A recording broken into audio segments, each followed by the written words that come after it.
Reading with your kids. Hola, ni hao, konnichiwa, assalamu alaikum, shalom, mahaba, moni muli wanji, namaste, jambo, bienvenidos. Hi, my name is Jedley, and this is the Reading with Your Kids podcast. Today we are coming to you from beautiful Santa Rosa in the state of New Mexico. We are so delighted and so very honored that you are joining us in our mission to help families grow closer through reading. Please be sure to tell all of your family and friends about the show, and please be sure to subscribe to the show on the iHeartRadio app, on Spotify, Apple Podcasts, Google Podcasts, Amazon Music, Stitcher Radio, Himalaya, Ghana, wherever you find your podcasts. Our guest today is Misty Black. She is here to celebrate Klutz the Cat Learns to Do Hard Things. Before we invite Misty into the studio, we want to let you know that we are inviting new voices onto the Reading with Your Kids podcast. We have a number of guest hosts who will be joining us. On October 12th, Nicole Belcastro will be here. She did a four-episode series focusing on the importance of school libraries. She's calling it "The Library is Not a Quiet Place Anymore." You're going to love this. This is going to be an incredible series and really important for us all to remember how valuable school libraries are. And you're going to just love Nicole. She is an incredibly talented young woman, interned with us last semester from Emerson College. We also have a wonderful intern working with us this semester, Mirabella Q. You heard her at our episode 1500. Episode, a number of authors who were with us at the Buttonwood Park Zoo. She'll be interviewing Deirdre Brandner later in October, and we're going to also be introducing you to other new voices. I'm so excited. So many great things are happening here on the Reading with Your Kids podcast, and we're so excited that you are joining us. Joining us right now from the beautiful state of Utah. Our guest today is here to celebrate her brand new picture book. It's called Klutz the Cat Learns to Do Hard Things. Please welcome to the show, Misty Black. Hey, Misty, how are you? I am doing great. How are you? I'm wonderful. I'm wearing my black shirt in honor of your appearance today. Because of my last name? Yes. I love it. Yes. So tell us all about Klutz the Cat and what kind of hard things is he learning? Well, Klutz is an ironic cat because normally cats are very agile and land on their feet. They have 9 lives. Well, Klutz is very clumsy, and so it's difficult for him to try new things. And so when his school decides to have a bike race during field day, he is very nervous about that. So it's about him learning to do something that scares him.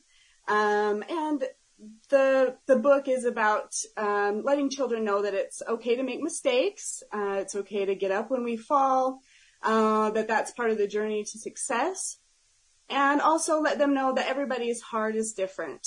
We're all at different levels, right? And I think kids sometimes have a hard time trying new things or working past that learning curve because they are afraid of failure. So it's a little fun book to teach kids that your best is good enough. I'm curious. I love this idea because I think it is really super important to help our kids become as resilient as possible. Mm-hmm. And I'm going to pose a question. I'm not doing it to try to trip you up or anything, but who do you think has a harder time accepting the fact that kids need to learn how to fail and have bumps and bruises and scrapes? Is it the kids or the parents? That's a really good question. And as a parent, it's really, really hard for me to see my kids fail, right? Because I know how bad it hurts. But at the same time, I know that if they don't do it now, they're going to do it later. And mistakes when you're an adult can be more devastating. They can be, deeper and have a deeper impact in many ways. So it's really good to teach this to kids. And I agree with, your question is good. I don't know your opinion on that, but it's hard for adults to see that happen and to step back and say, I'm going to let this happen. I'm going to let this child fail at this because they are going to learn. It's going to be a great experience for them. Yeah. Well, I mean, you probably guessed by the fact that I asked the question that I do think it's parents have a harder time with it. Certain parents. My experience with it was the revelation came to me. I had coached a very competitive high school soccer program, and I was part of it, and then I went to college, and I came back. And so when I became a dad, and I took my son down to the soccer field when he was 5 or 6 years old, and somebody there knew me or heard about me, and they said, "Hey, you got to come and be a coach." And I'm like, "I'm not sure I'm the guy you want for this." And it was one of those leagues where they didn't keep score. And when I learned that, I said, "I am really sure you don't want me for this program."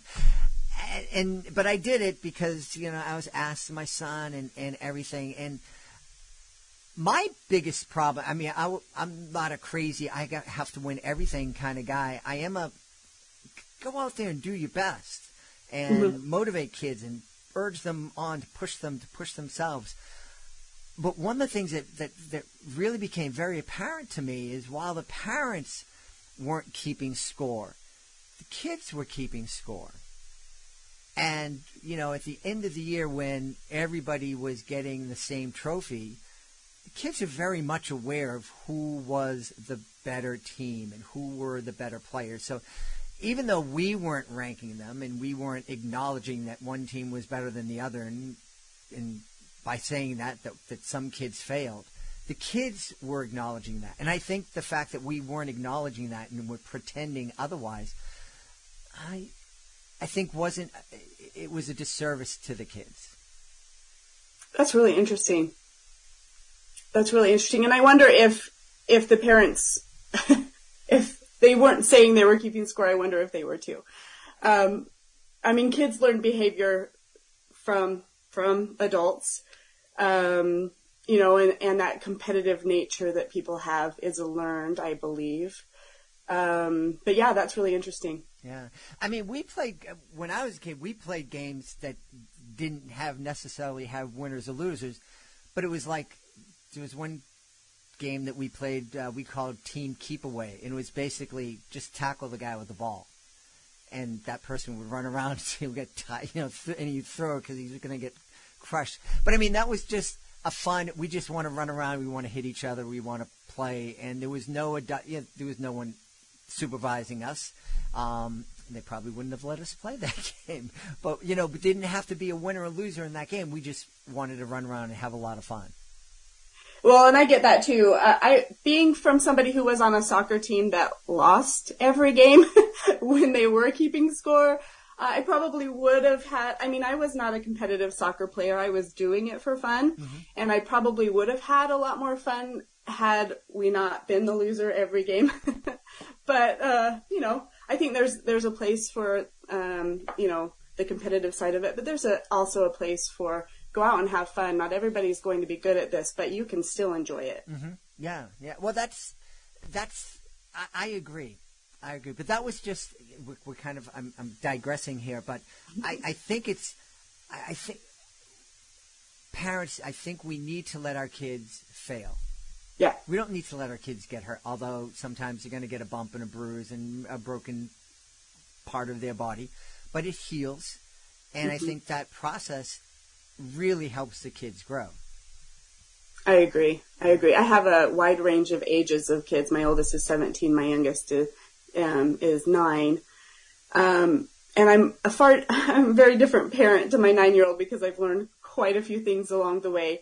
And, my 17-year-old is still, preparing for real life here that's coming up quickly upon her. So, I'm still trying to step back and let her make some decisions that I wouldn't make, but, she's got to learn. So, does your 17-year-old ever turn to you and say, you never let me do that when I was that age?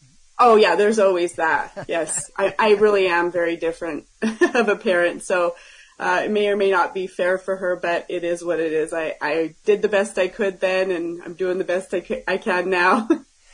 Was there a particular incident that inspired Klutz the cat learns to do hard things? Not necessarily. Well, I guess I shouldn't say that. My 9-year-old still doesn't know how to ride a bike. She probably wouldn't like me to announce that to everybody. She's very stubborn, and so teaching her, has been kind of difficult. But it's not necessarily about her. The whole series of Punk and Friends Learn Social Skills is a social emotional learning series of books that I've teamed up with a school counselor to write. So she gives me like the end material, the discussion material, and I base the story on that to kind of teach a lesson with the story. And I was talking to her one day, and I was like, what is the lesson that you see over and over again? What is the thing that you see kids dealing with on a daily basis? And she said, a growth mindset. Kids really are struggling with, if it's not easy, it's not worth it. I don't want to go through the hard to accomplish this thing. It's easier to quit. And so, she said this was probably something that she would want to use the most in her counseling. It's something she sees every day. Wow. This is really, and I'm just wondering, I don't know. I'm hearing this term, I don't know if I'm getting it right, soft quitting. This idea that a lot of young people after the pandemic, they're just kind of like, I don't want to go back to my job that's such a drudge, and so I'm just going to put in the minimal effort until I get fired, and then I'll find something else. And I haven't experienced that with anybody. The interns, the college interns I have, worked real hard and are very motivated, and my kids are young and are very motivated young people and are working really hard. But I'm hearing that, and I'm seeing articles that are attributing it to the pandemic. But from what you're saying, it sounds like this might be something that's been coming along. If I can't imagine that 10-year-olds just started thinking, if it's not easy, I don't want to try to do it. I definitely think the pandemic didn't help. Mm-hmm. I think it's been really hard for not just children, but everybody to get back into the swing of things. And we might see some long-term effects from that for a while. But yeah, this has not been a recent thing. This is an ongoing thing, and I don't necessarily know why children are struggling so hard with this. But I've seen it, for a while. So, and I'm not a teacher myself, but I have teacher friends that have said this, this is getting to be quite difficult to get kids to try new things, to move forward when they see something that's hard. And I wish I knew why that was happening. I do think that we live in a society of instant gratification, and things move very quickly, with the speed of internet and the video games that they're on or whatever. And they are in this mindset that if I need it right now. Mm-hmm. If I can't have it right now, I'm moving on. And so they forget that these really important things are really worth working at, that perseverance, pays off. And there's the other side of it too, that we have, children, and we're being so much better at recognizing the emotional needs of children now that have disabilities, that, even showing up to school might be the best they can do. And we need to recognize that everybody's best is different. Everybody's hard is different. And some kids really are giving their best. So, it's kind of a balance of, pushing them to try their very best, or realizing that they're already there. Fascinating. What was it about teaching, writing books to teach kids these social emotional skills that got you into writing? I didn't start writing because to teach social emotional skills. My first book was actually a Get Well Soon book that I had written for my mom. She was sick with cancer, and it was, a hopeful book of all the things I wanted to do when she felt better. And then I had a unicorn series that was just for fun.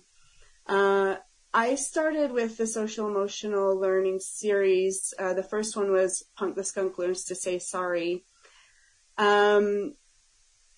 Because I wanted to write an anti-bullying book from the perspective of the bully, which doesn't normally happen. You see it from the kid that's being bullied. And it starts out with Punk just teasing, and it's playful teasing, and everybody's laughing. And then eventually he gets to the point where, I want to make my friends laugh. What else can I do? And it just kind of escalates from there. And eventually he needs to apologize for what he's done. That was the first book. And I did talk to, so Haley Hamblin is the name of the counselor that I work with. And, once that book was published and, it did really well, I talked to her about more topics. What else can, do you deal with kids? So I've got one on Quilliam learns to control his temper, learning to regulate those emotions. Brave the Beaver has the worry warts, is about anxiety management. And Sloan the Sloth loves being different, is about, loving yourself for who you are and taking your strengths and improving them and not comparing yourself with other people, because again, you're not going to be good at the same things that your neighbor's good at or your friends are good at. And then I have one about gratitude. Grunt the Grizzly learns to be grateful. That's kind of a Thanksgiving theme, fallish book about gratitude. And each one has a little mantra in it that they repeat. Like for Klutz the cat, he says, I don't know how to do this yet, and though it may be tough, I'll try my best to do it right. My best is good enough. And so that's like a little rhyming mantra throughout that the kids can memorize and learn in each book. Some of them don't, but most of them have a little mantra in there. Mm-hmm. So, yeah. I love that mantra of kids, teaching kids to say the word yet. Yes. Anytime that I'm teaching a magic camp, I do educational magic shows around the country, and oftentimes I'll be asked to do a workshop. And some of the skills are difficult, and I always tell the kids that you cannot use the phrase "I can't" unless you add the word "yet." Yep, that's what the back material or the end material of this book focuses on. Is when you hear a kid say "I can't do that," add "yet" onto it. I can't do that yet, but I can learn. Yeah. So the power of the word "yet" encourages a growth mindset. It really does, and there are a lot of, now that I've lived almost 100 years, I look back and I see a lot of the things, the wisdom that my grandparents taught me, like that, like you can't do it yet, and to look at the world in a positive light as opposed to being negative and being grateful. They really make a difference in your life. Saying simple words can really change your perspective and can really make a difference in your life, can really improve your life.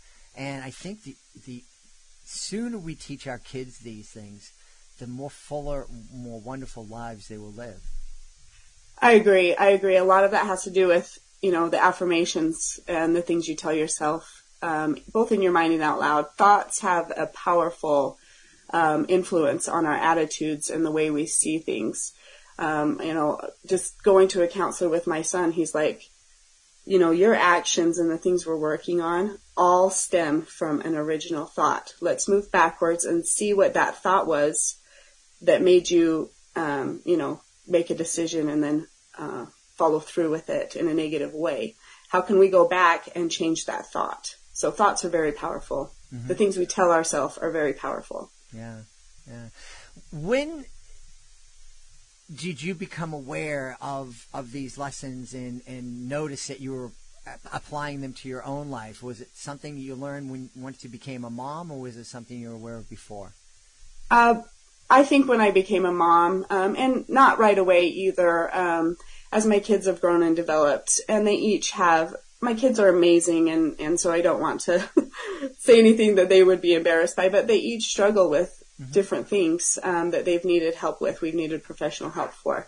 They've been diagnosed with, ADHD and anxiety and depression. And some of those things are really, really hard to deal with. And so as I learn how to be a better parent to deal with those, I've learned a lot. And, our kids they're amazing and they're resilient, and they just need that support to realize that and to move forward, because they all struggle in certain ways, but they're learning to overcome that and to live with it. Some things they won't be able to overcome, but it could get better, or they learn to live with it, or they learn to manage it, and they do the best they can. Yeah, I think that's really important. What's the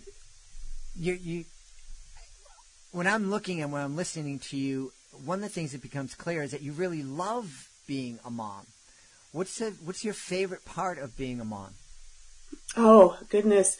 Probably the cuddles and reading stories. And now that my youngest is 9, it's breaking my heart that she's not wanting to read the picture books anymore. She always loves my books, but I don't know, even as an adult, I love picture books and, love reading to my kids. So I'm going to miss that. We're moving out of that stage. But, grandkids will eventually come and we can work on that. But it's really fun to see my oldest grow up, the man that my son's becoming, just, the decisions that they're making and the life goals that they have. I don't know. I do love being a mom. I love hanging out with my kids. My 17-year-old is, now at a stage where she likes to hang out with me again. I was not her favorite person for a while, so. Yes, indeed. And that's something I think that's a real important lesson for families to know, for parents to know, is that you're going to go through moments and seasons that you're not at the top of your kid's hit list, but it comes and it goes, and you're always going to be one of the most important people in your kids' lives. Certainly when they're young, and even as they get older and find spouses and start their own families. Yeah, I think it's important. I think the thing that I really want to get across to my kids is that unconditional love. That I love you no matter what you do. I might be mad at you right now, and you might, whatever form of discipline, we're going to try and modify this behavior. So you might not like me right now, but I love you and I will always love you. And I think as long as they know that, no matter what bumps you get along the way or however mad they are at you, they will eventually come back and you will always have that relationship with them, because that relationship is so important to me. Even as they go into adulthood, I want to be close to my kids and my grandkids when that time comes. Yeah. And I started this podcast because I'm very close with my now adult kids, and I just moved my daughter into her home up 3 flights of stairs, and it was wonderful until it was over, and I was in pain, and I'm still in pain. But it's a beautiful thing, and those relationships start when our kids are 1 and 2 years old, and when they're on our laps, and we start reading to them, and we're asking them questions and letting them know that we value their opinion when we say, "What do you think?" And we're listening to them, and it continues on. And I know even that you're mentioning your 9-year-old. Oh, she's reading independently. She's still going to want to read with you and watch TV with you and talk about those things, and it's really wonderful. Oh yes, I can still come and bribe her. To delay bedtime for 5 minutes, she'll always come and sit and listen. We can read together. Hey, real quick, I know that you've sold over 100,000 copies of your various books, which is incredible. You offer classes for authors. Can you just let people know a couple of those classes and where they can go to find them? Yep. The first one is called the Get It Written Workshop. And before I dove into becoming an author, I spent almost an entire year learning everything I could about the craft of writing children's books. I took classes, courses, webinars, and I really dove deep and learned a lot of things. And there are, certain things that your book needs in order to sell. And that's in the Get It Written workshop. And that can be found on my website at mistyblacauthor.com. In the top menu bar, there's the option for courses. Mm-hmm. And the second one is Get It Published program, which takes your book from polishing it up, clear to publishing, everything in between, all the marketing, all the, there's a lot that goes into publishing a picture book. And it goes into everything that I did to become, a 14-time international best-selling author, selling over 100,000 copies. And, there's a lot to it. And I really put a lot into these courses. I wanted it to be very, very useful, because if it's something I would have had, that would have been awesome. Great. And all the information about all of your books are also on that website? They are, yep. MistyBlackAuthor.com. Awesome. Well, we've had a really wonderful time speaking to the author of Klutz, the Cat Learns to Do Hard Things, and a whole lot of other books. And also the author of some great kids in Utah. Yes, thank you. Our guest has been Misty Black. Hey, Misty, thanks so much for being with us. Thank you so much for having me. Please be sure to join us for the next episode of the Reading with Your Kids podcast. Our guest will be Lacey Harrison. She'll be here to celebrate Thrive. It's a drama-free friends mental health movement. Lisa was on the show not too long ago, and we're happy to have her back to talk about this very exciting and very important movement. Hey, we want to invite you to join us at the Orange County Children's Book Festival on October 2nd, 2022. Really making my way across the country. I'm meeting so many great people as I drive across this beautiful United States, and I'm so honored that you're joining us. So please, if you are in the Orange County, California area, come on down, visit us in our booth, meet many of the books that we've been celebrating here on the podcast, and possibly be interviewed for a future episode. I want to thank the folks who made today's show so wonderful. Of course, we're going to start by thanking our guest, Misty Black. Please be sure to check out Klutz the Cat Learns to Do Hard Things. Also want to thank my team, Rory Grady, Fatima Khan, Mirabella Q. Want to thank my beautiful wife for all the support she gives me. Most of all, we all want to thank you. Thank you so much for taking the time to join us today. And as always, thank you so very much for taking the time to make the world a better place by reading with your kids. I'll be looking for you in the next edition of the Reading with Your Kids podcast.